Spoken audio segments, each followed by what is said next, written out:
오늘 하나님께서 저에게 주신 말씀은 욥기 17장 6절로 16절 말씀입니다.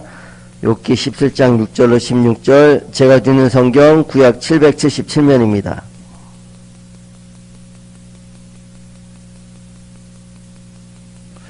합독하도록 하겠습니다. 하나님이 나로 백성의 이야기거리가 되게 하시니 그들이 내 얼굴에 침을 뱉는구나.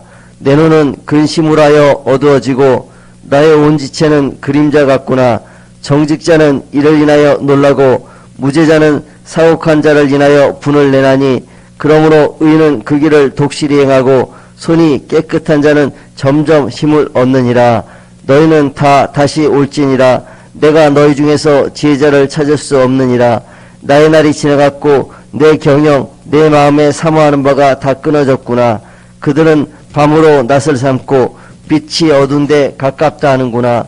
내 소망이 음부로 내 집을 삼음에 있어서 침상을 흑암에 베풀고 무덤더러 너는 내 아비라 구더기더러 너는 내 어미 내 자매라 할진대 나의 소망이 어디 있으며 나의 소망을 누가 보겠느냐. 흙 속에서 쉴 때는 소망이 음부문으로 내려갈 뿐이니라. 아멘.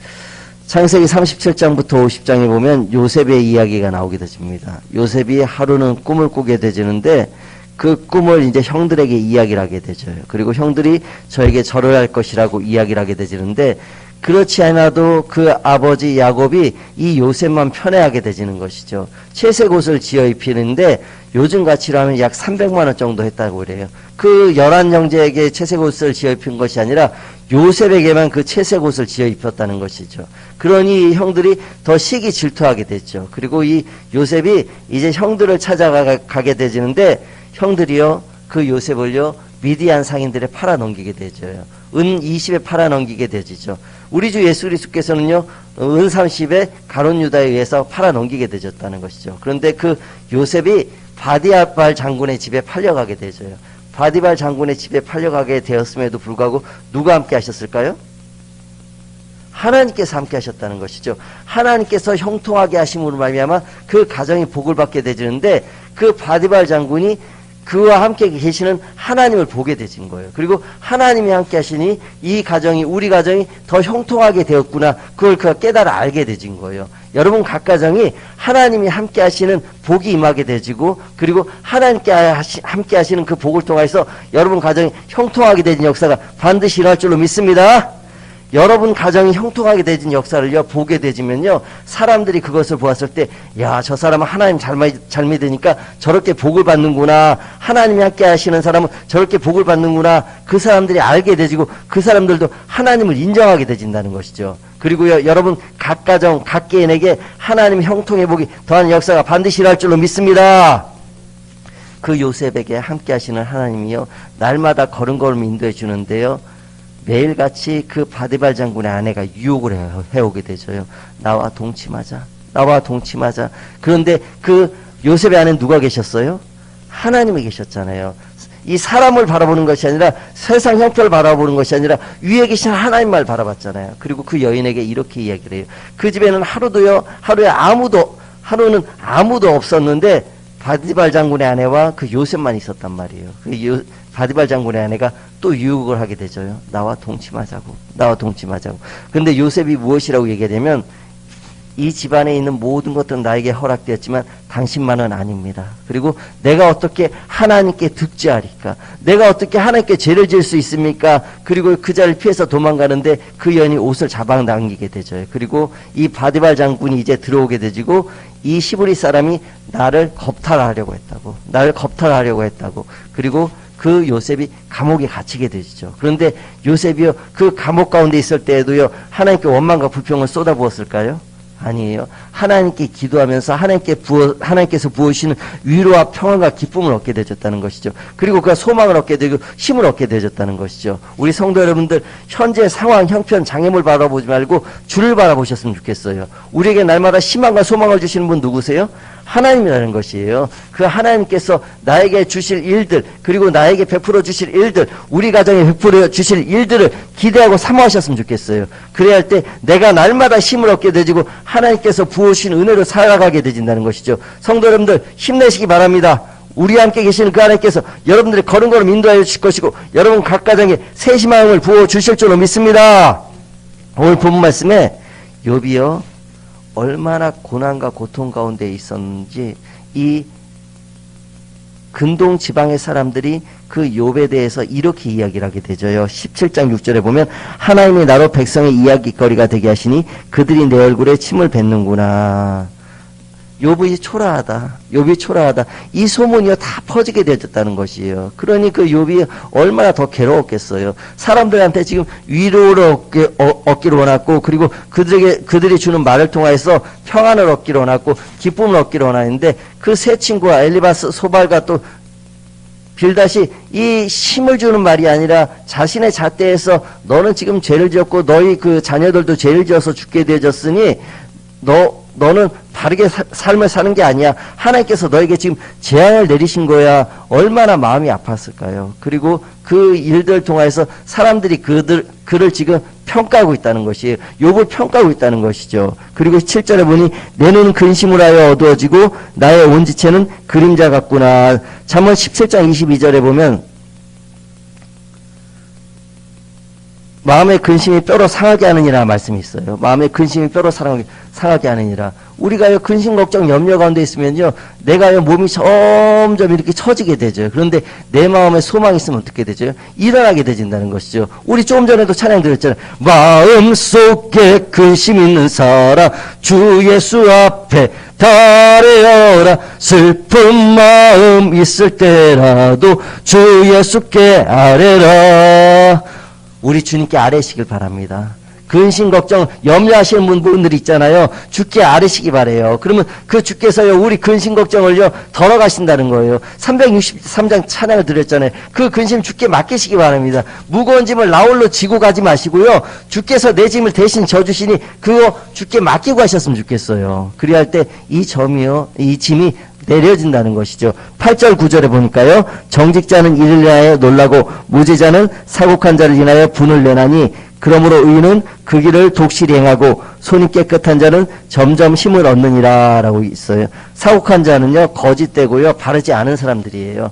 그 사람들이 지금 하나님께서 부어주시는 은혜를 바라보고 하나님께서 역사해 주시는 것들을 바라봐야 되는데 자신의 잣대로 일들을 행하게 되지니까 거짓되고 바르지 못한 삶을 살고 있다는 것이죠. 그리고 9절에 보니까 9절 우리 한번 같이 읽어볼까요? 9절 시작. 그러므로 의인은 그 길을 독실히 행하고 손이 깨끗한 자는 점점 힘을 얻느니라 라고 기록되어 있어요.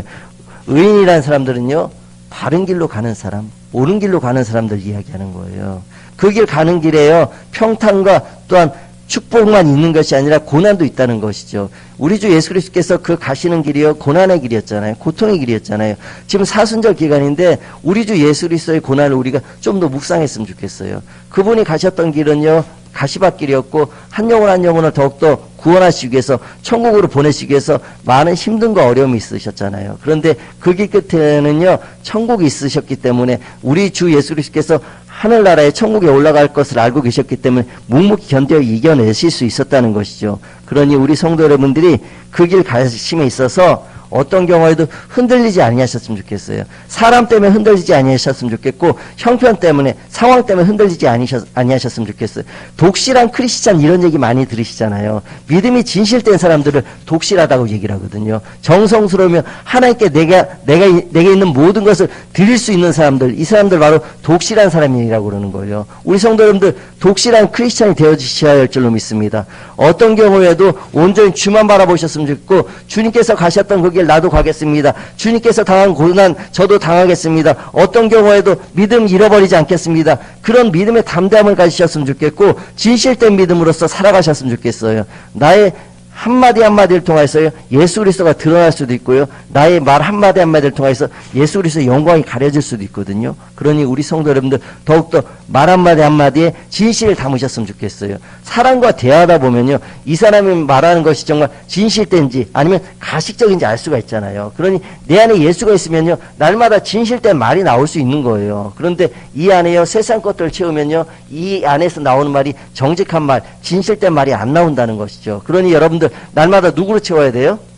예수로 채워야 한다는 거죠. 예수로 채우시길 소망합니다. 그리고요, 손이 깨끗한 자는 점점 힘을 얻느니라 라고 기록되어 있어요. 정직한 자에게 주시는 형통함이라는 것이죠. 우리 성도 여러분들, 나의 힘이 되신 여호와여. 나의 힘이 되신 누구요? 여호와예요. 여호와님께서요, 우리 한 영혼 한 영혼에게 새 힘을 더해 주신다는 것이죠. 여러분들, 내가요, 지금 고난 가운데 있어요. 고통 가운데 있어요. 아픔 가운데 있어요. 힘이 다 떨어졌어요. 그 순간에 여러분들이 주께로 가까이 나오시기 바랍니다. 그러면 주께서요, 위로부터 내려오는 위로를 더하여 주신다는 것이죠. 여러분들의 평안의 말을 더하여 주신다는 것이죠. 그러면 내가 힘을 얻게 되죠? 안 얻게 되죠? 힘을 얻게 되진다는 것이에요. 우리가요, 새 힘을 얻을 수 있는 것은 여호와 하나님이에요. 물론 사람들도요, 우리에게 위로의 말을 더할 수 있겠지만 하나님께로부터 내려오는 그 말보다는요, 위로가 적다는 것이죠. 그러니 성도 여러분들, 하나님께로부터 내려오는 위로의 말 받으시기 바랍니다. 주께서 여러분들의 음성이 들려졌으면 좋겠어요. 주께서 주시는 음성이 들려지셨으면 좋겠어요. 그러면요, 주께서 주시는 그 음성을 통해서 내가 새 힘을 얻게 되진다는 것이죠. 일전에도 한번 나눠드렸는데요, 제가 직장 다닐 때 24살 때인데, 이 직장은요, 일주일에 2번은 철야를 해요. 그러니까 9시에 출근하면 새벽 4시에 퇴근하는 거예요. 얼마나 힘든지. 그 수요예배도 그전엔 갔고 금요 철야도 가고 그랬는데 못 가겠는 거예요. 시간이 허락이 되지 않아요. 그래서 그날은요, 오늘 내가 아무리 철야를 해도 새벽 기도 가가지고 하나님께 기도를 드려야겠다. 그런 마음을 품었어요. 그래, 그날도 4시에 끝났는데 첫 차를 타고요, 제가 근무하는 곳에서 교회까지 차로 15분이면 가요. 그래서 그 차를 타고 교회 갔는데요, 4시 15분 정도 됐어요. 4시 15분 정도 됐는데 아직 아무도 안 오셨어요. 그 방석을 가지고요, 맨 앞에 앉아가지고 하나님께 기도를 드리는 거예요. 하나님, 저 왔어요. 그랬더니 하나님께서 딱 3글자로 말씀해 주셔요. 힘들지? 그 말씀 하시는데요, 그냥 눈에서 뭐가 나요? 눈물이 뚝뚝 떨어지는 거예요. 눈물이 뚝뚝 떨어지고, 제가 얼마나 큰 위로를 받고 얼마나 큰 힘을 얻었는지 몰라요. 그래, 주님께서 저를 위로해 주시니까 힘이 나가지고 더 열심히 일하고, 그다음부터는 상황이 펼쳐져서 금요 철야도 갈 수 있게 해주셨어요. 그리고 주일 예배도 온전히 드릴 수 있게 하여 주셨고, 그래서 성도 여러분들, 주께로부터 위로 받으시기 바랍니다. 예. 그리고요, 10절에 보니까요, 너희는 다 다시 올지니라. 내가 너희 중에서 지혜자를 찾을 수 없느니라. 너희가 그렇게 얘기할지라도 너희로부터 내가 위로를 받을 수 없고, 내가 너희를 보는데 지혜자 같지 않아. 너희 지혜 있는 사람 같지 않아. 지혜 있는 사람이라면, 하나님께로부터 주시는 그 지혜를 받은 사람이라면 이렇게 이야기할 수 없어. 그렇게 이야기하고 다시 생각하고 나에게 오라고 얘기를 한 거예요. 그리고 11절 12절 보니, 나의 날이 지나갔고 내 경영 내 마음에 사모하는 바가 다 끊어졌구나. 그들은 밤으로 낯을 삼고 빛이 어두운 데 가깝다 하는구나 라고 기록되어 있습니다. 잠언 16장 3절에 보면, 너의 행사를 여호와께 맡기라. 그리하면 여호와께서 너희 경영하는 것을 이루시라 라고 기록되어 있어요. 우리 삶의 순간순간을 누구에게 맡겨야 돼요? 여호와 하나님께 맡겨야 한다는 것이죠. 그러면 하나님께서요, 우리 가정에, 그리고 나의 개인의 삶을 경영해 주신다는 것이에요. 이끌어 가신다는 것이죠. 그러니 그 하나님께 모든 것을 맡기시기 바랍니다. 13절로 16절을 보면, 내 소망이 음부로 내 집을 삼음에 있어서 침상을 흑암에 베풀고, 무덤더러는 내 아비라 구더기더러 너는 내 어미 내 자매라 할진대, 나의 소망이 어디 있으며 나의 소망을 누가 보겠느냐. 흙 속에서 쉴 때는 소망이 음부분으로 내려갈 뿐이라 라고 기록되어 있어요. 소망이 이제 다 끊어진 거예요. 욥이 소망이 다 끊어진 거예요. 이 욥기 1장부터 지금 17장까지 보게 되었는데, 자신의 삶을 저주했던 사람, 그리고 차라리 내가 태어나지 아니하였다면 좋았을 것을 이라고 고백했던 사람이 욥인데, 또 욥이요, 이 말씀 보니까 소망도 곁들인 말을 하게 되죠. 그리고 또 이 소망이 끊어진 말도 하게 되지고, 마음이 자꾸 왔다 갔다 하는 거예요. 사람 마음이요, 하루에도요 12번, 20번, 30번 바뀌잖아요. 그런 욥이 지금 자신의 심정을 다 토로하고 있는 거예요. 요한복음 4장에 보면요, 사마리아 여인이 나오게 되죠. 그런데 우리 주 예수 그리스도께서요, 이 사마리아 여인이요, 하루는 물을 기르러 나오게 되는데, 사마리아는요, 주전 722년에 아수르에서 나라가 멸망을 당하게 되죠. 북이스라엘이. 그 아수르 사람들이 사마리아 땅 가서 살게 되졌다는 것이죠. 그래서 혼족이 되졌어요. 그러니 같은 이스라엘 사람들도 그 사마리아 사람들을 배척하고 그들을 핍박했단 말이에요. 사람 취급도 안 했다는 것이에요. 그 이 여인이요, 정오에 왜 나와서 물을 기르러 나왔냐면, 사람들이 돌팔매질하니까 그것을 피하려고 다른 사람들 모두 자는 시간에 나왔다는 것이에요. 그런데 우리 주 예수 그리스도께서요, 그 사마리아 여인, 모든 사람들이 핍박하고 모든 사람들이 배척하는 그 사마리아 여인을 만나 주시게 되죠요. 내가 너에게 물을 줄 것이다. 네가 지금 주는 물, 내가 먹는 물을 마시면 목마르려니와 내가 주는 물을 마시면 영원히 목마르지 아니하려니와 라고 기록되어 있어요. 그리고 그 사마리아 여인이요, 이제 예수님을 만나게 되진 거예요. 소망이 없던 사람이, 소망이 끊어진 사람이 소망이 생기게 되진 거예요. 그리고 천국을 바라보게 되지는 거예요. 그리고 그 천국을 바라보게 되지니까 어딜 가든지 그가 예수님을 전하게 되졌다는 것이죠. 성도 여러분들, 우리가요 천국을 갈 수 있다는 것이 큰 소망이잖아요. 그 천국을 바라보게 되질 때 온전히 현재 상황 형편보다 천국을 바라보니까 내 마음에 소망이 넘치게 되어진다는 것이죠. 성도 여러분들, 우리 마음속에 날마다 사단은요 소망을 가져가려고 한단 말이에요. 희망을 가져가려고 한단 말이에요. 천국의 소망을 끊어버리려고 한단 말이에요. 그때 여러분들이 영적으로 깨어서 기도드리면 날마다 이 사단과 영적 전쟁에서 승리하시기 바랍니다. 소망 가지시고 살아가시기 바래요. 우리 가정의 이루실, 그리고 우리 각계에게 이루실 그 일들을 바라보시기 바래요. 그럼 하나님께서요 여러분들에게 그 소망하신 일들을 반드시 이루어지실 줄 믿습니다. 말씀을 맺도록 하겠습니다. 오늘 본문 말씀에 이 욥이요 의인의 길로 가라고 얘기를 하게 되죠요. 독실한 믿음의 사람으로 살라고 이야기를 하게 되죠요. 그리고 그 길 끝에서 우리 주 예수 그리스도께서 우리에게 주셨던 그 소망에, 그리고 천국의 소망을 품고 살라고 이 욥은요 이야기를 하고 있다는 것이죠. 그 정확하게 그 욥의 마음을요 우리가 헤아렸으면 좋겠어요. 소망이 다 끊어진 상황 가운데서도요 그는 의인의 길로 가려고 힘썼어요. 믿음의 선진들이요 요셉이 그래야 했던 것처럼, 다니엘이 그래야 했던 것처럼, 사드락과 메삭과 아벳느고가 그래야 했던 것처럼 그들은요 절대 타협하지 아니하였어요. 온전히 믿음의 바른 길을 갔다는 것이죠. 그 죽을 수밖에 없는 풀무불 가운데 던져져서 죽을 수밖에 없는 상황 가운데서도 하나님께서 성령을 보내셔서 그들을 건져주셨잖아요. 사자고에 던져졌을 때도 그 하나님께서 하나님 영을 한 천사를 보내주셔가지고 그를 살게 해주셨잖아요. 그분이 바로 하나님이시라는 것이죠. 그러니 성도 여러분들, 소망 잃어버리지 마시기 바랍니다. 날마다 우리에게 부어주실 일들 기대하시고 소망하시기 바라요. 여러분 각 가정에 각 개인에게 이루실 일들 바라보시고 날마다 천국을 바라보시며 살아가시길 소망합니다. 성도 여러분들 힘내시기 바라요. 손이 깨끗한 자에게 하나님께서 힘을 주신대요. 그러니 성도 여러분들 더욱더 주님 의지하시고 날마다 새 힘 얻으시고 소망 가지시고 날마다 승리하는 삶을 사시길 간절히 소망합니다.